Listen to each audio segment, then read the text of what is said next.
Families are complicated. It's complicated at best. It's complex, right? It's emotional relationships with multiple people and it's navigating. So be patient, be a listener. Again, going back to like, Mm. what is it that people need? Be a listener, active listening. Don't be formulating what it is that you want to respond with in your head while they're talking. Don't be paying attention to what's happening over their right shoulder while they're talking. Don't be tuned into your phone while they're talking. Active listening is the best way to offer somebody what they really need because they're really being heard. And sometimes what they really need is to just speak it out loud and be heard, because when you talk about something out loud, it becomes somehow easier to see. It becomes more clear.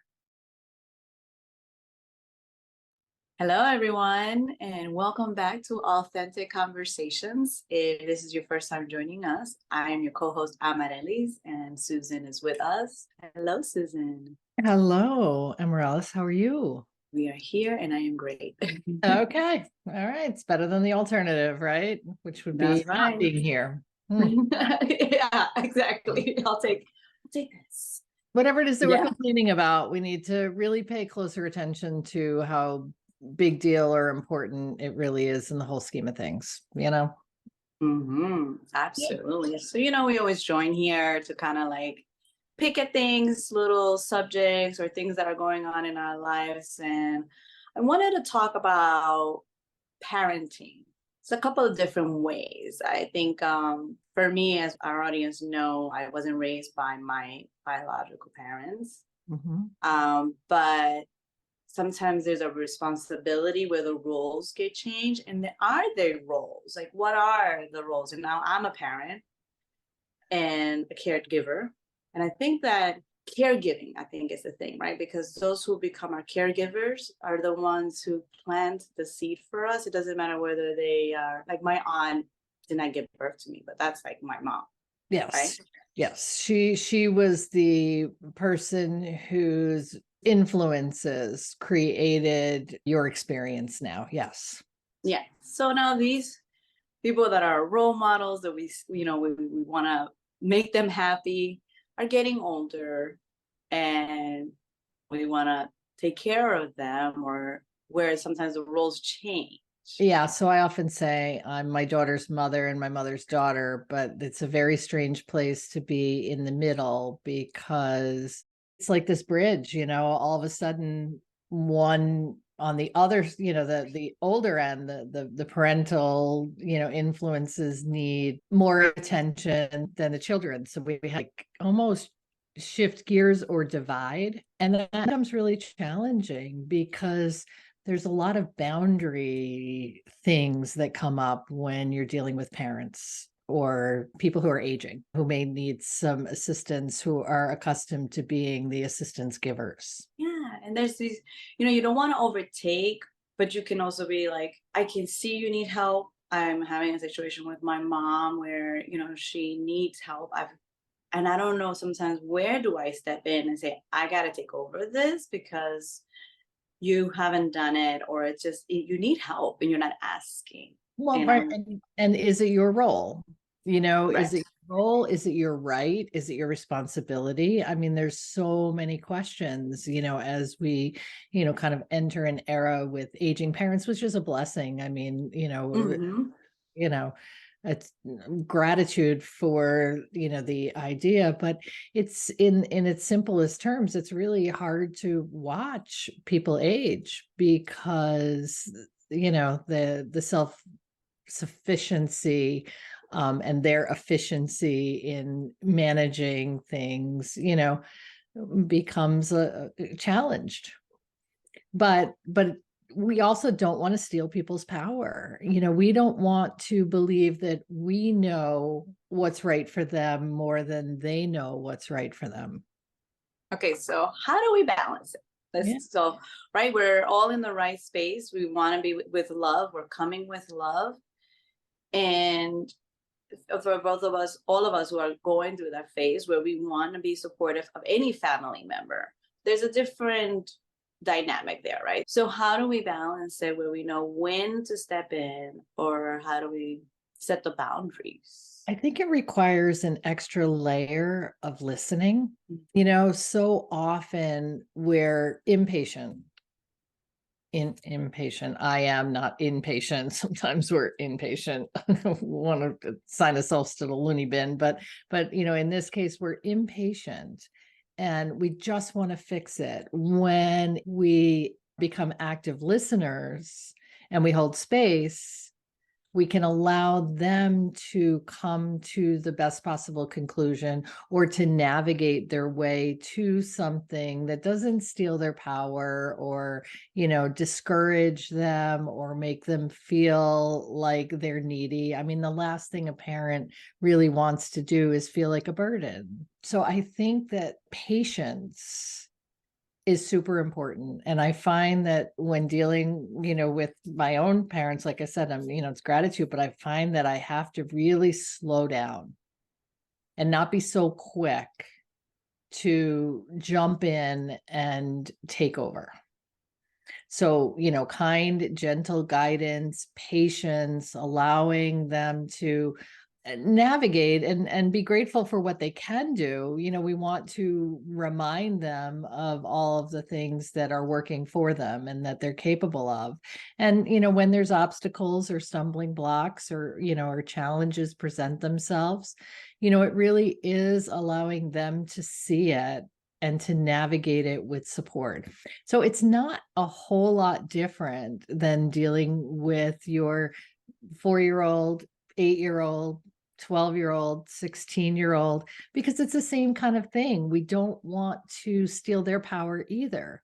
We want to give them space to figure out how to navigate in a safe environment. So, how much different is it? The thing that makes it the most different, Amaryllis, and let's be honest, is we've looked up to them. Our Mhm. role with our children is to provide that space. Our parent figures were the space holders for us for so many years, and we tend to forget that we're adults when we're in their presence. The triggers. Oh, Which oh, makes it hard to be patient. You almost have to separate yourself from that relationship so that you can, because if it was somebody else's mother, grandmother, aunt, you know, we'd be a lot more patient. But because we have a set of expectations for our parents, or we've seen them, through the years in a different light, doesn't mean that we should jump, because let's face it, like, generationally we're different. hmm. Had a lot more technology, they're trying, they're doing, they, and to be honest, I mean, when the 70s and 80 something year old are navigating cell phones, God bless them, because that came to them in the 50s, not, in their 50s. Like, that learning curve was huge. So we have to, everything is online. Doctor's appointments, medical reports, everything is online. What was my password? Like, really, what is the Yeah. cloud? Why do these people want to charge me money? I don't understand. Who am I paying $2.99 a month to? You know what? I don't understand either, but I pay it.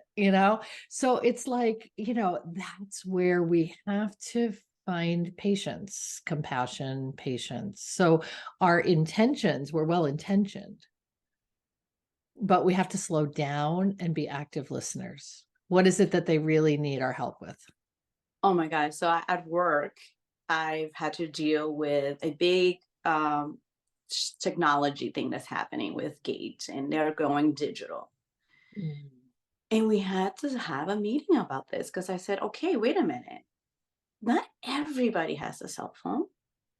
How are they going to enter? How are their caregivers going to come in? We had key fobs.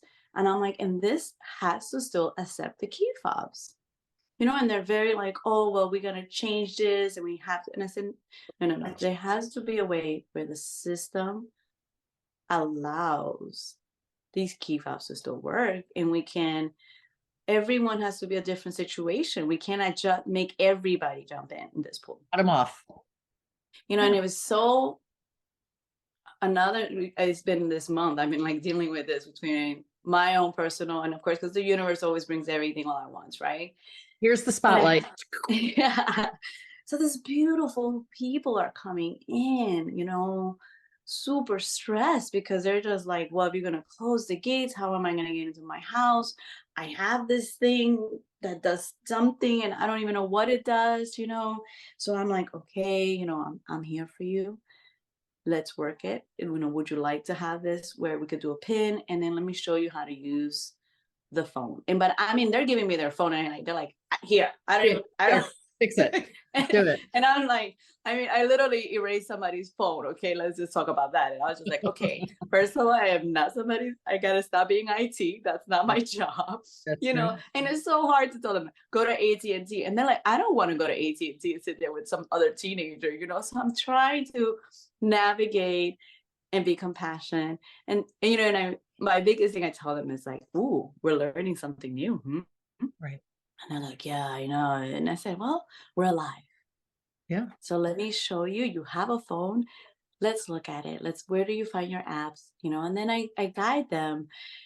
And some of them have been like, thank you. Thank you for taking the time, putting this on. Thank you for dealing with me. You Right. could see the nerves. You could see that this person is feeling like vulnerable. Super overwhelmed, vulnerable, yeah, dependent. Yeah. Yeah, and we on the other side have to, even when it's not our parents, not be so judgmental to be like, why can't people just get this? No, we got to make the time and we got to set the space. We set up communication for the community and said, come on in. Some people called and they said, look, come here. Let's do it together Right. and let's go through the process and empower them and say, look, at least you're trying. So you're almost there. This is how it's going to work. These are the alternatives. And there's always an alternative. And sometimes when technology is going up, it's almost like, no, it has to be this way. And I'm like, no, no, no. There has to be two ways and it has to be an alternative for those that cannot do it. Yeah, or don't have access. It's not fair to assume that everyone has access. I mean, Yeah, yeah. absolutely. Interesting. Absolutely. So yeah, I mean, just to draw that back, right? You mentioned triggers and the triggers are there because sometimes when you're speaking with someone that you're close with, that was part of the raising of you or the creation of you, certain tones, certain body languages, certain words, and it's just, you have to remember that you're an adult and they're an adult. So even though it's a parent-child relationship, the playing field gets leveled at some point. At some point, the child becomes an adult, and then really you have an adult-adult relationship. So if you're being triggered, you have to pay attention to what it is that's triggering you, because that's not your parents' issue anymore. That's something that you might have to look at. That might be their behavior that triggers you, but you know what? If their behavior doesn't trigger them, then they're not going to change it. So, you have to navigate your own relationships, your bumps and bruises. They talk about childhood trauma all the time. I mean, there's not a child that grows up without trauma. Right. I mean, I don't care what you're talking about, what level, I mean, there are all different levels, but nobody grows up unscathed because everybody is just doing their best navigating. Right. So it's not your parents' fault necessarily that that's the way they behave and this is how you respond to them. So you need to look beyond the triggers. You need to find compassion, and patience is the big word, patience.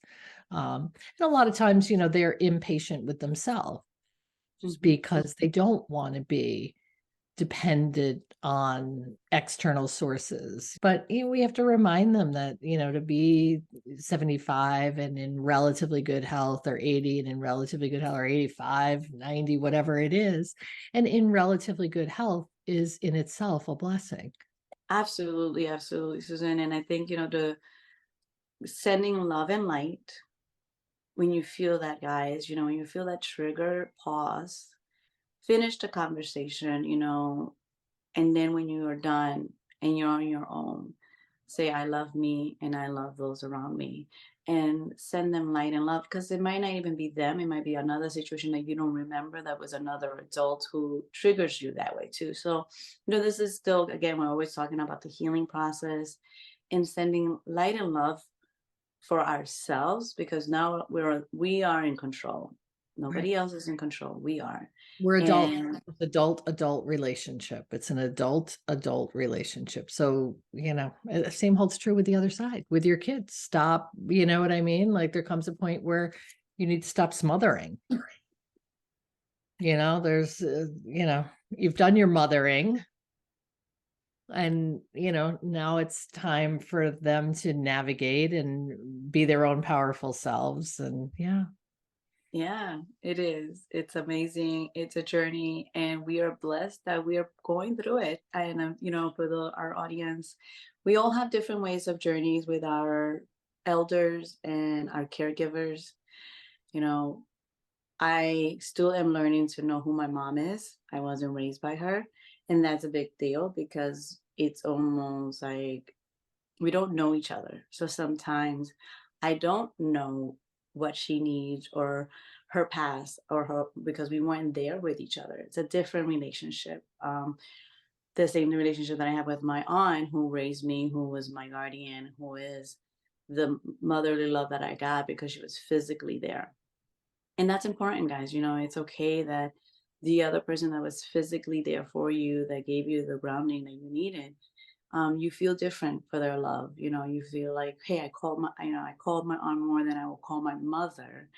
Mm. And I love to see others, when they have a different relationship with their moms. And sometimes I've had that struggle. Sometimes I feel like, wow, I don't feel that way. And I've had to heal from it and allow myself to say, it's okay, because you naturally have to be there. There has to be a connection physically to have that from Yeah. the, Not just from when you biological. have memories. Right. Yeah. Right. You know. So for all of those that are still trying to like learn somebody who's now, who needs you now, and you almost feel like you're the caregiver, give yourself love and say it's okay to navigate this, and say, I don't know what you need, and ask that person to say, how can I support you? It's How can al- I be there for you? it's also okay to um have different layers and levels and kinds of love for people. I mean, we do anyway, we just don't recognize it.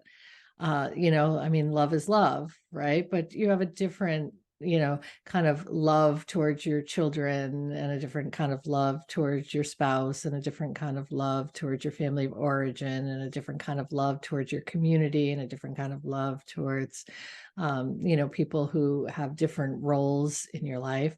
Right? It's a feeling. It's a feeling, and it's okay not to judge it or categorize it or compare it, because we're feeling beings, right? So it's okay to just note what you feel. It's about paying attention to your, to your intuition, to your instincts. It's about noticing. So, so there's no guilt about, not feeling a different kind of connection to different kinds of people, a different kind of love. Oh, lovely said, Susan. I think that that's it. When we are so full of filing cabinets, of categorizing things, of having these, expectations that if this is your mother, you need to love them this way, but compared to you love somebody else, and we do struggle with it, especially for us that have to have. Supposed to. Yeah. Yeah. So anyone out there, who has had that path, and then I'm a mom now, and I am aware that like you said, allowing my children to be who they are, and not bring my triggers or my fears of them loving me differently. I have to remind myself, no, you got to be in the moment and present for them, and just love them, hug them, and be there for them. And then, there's two different relationships with your children. I have two children, and God, again, different loves, different connections, different ways to see them. Still Yeah. love them the same, but there is a difference. We're all connected differently in how we have conversations and how we trigger each other. There's one child that might understand you more because you're more connected, or it just happens. And Right. it's okay, guys. It is okay. Families are complicated. It's complicated at best. It's complex, right? It's emotional relationships with multiple people, and it's navigating. So be patient, be a listener. Again, going back to like, Mm. what is it that people need? Be a listener, active listening. Don't be formulating what it is that you want to respond with in your head while they're talking. Don't be paying attention to what's happening over their right shoulder while they're talking. Don't be tuned into your phone while they're talking. Active listening is the best way to offer somebody what they really need because they're really being heard. And sometimes what they really need is to just speak it out loud and be heard, because when you talk about something out loud, it becomes somehow easier to see. It becomes more clear. So, whether we're talking about, the aging family members, or we're talking about children, it doesn't matter. We're talking about human beings, connections, and relationships. Let them speak. Let them work through it. Be a listener. Don't solve their problems. Allow them to explore their circumstances and their options and choose the one that feels best for them right now, knowing that it's okay if that changes. Listening, active listening. Mm, So, beautifully said. so Yeah, important. because we also want to give them the power to hear their higher self. They already know the answer, guys. We all know our answers to our soul and our journey. And that's the other thing, is that we're all having our own journey in this life path. So by holding space for somebody that we love so much, even our children, we are giving them active listening. So that's how we're going to leave this off today, guys. Thank you so much for giving us the opportunity and listening to us today, too. Yeah, thanks for being active listeners. Yeah, you practice. There you go. You can't talk back Practice. to us. Practice on the podcast, just listening. And what does it shift inside of you? What are you aware of? So thank you. Bye, everyone. See you soon. Bye.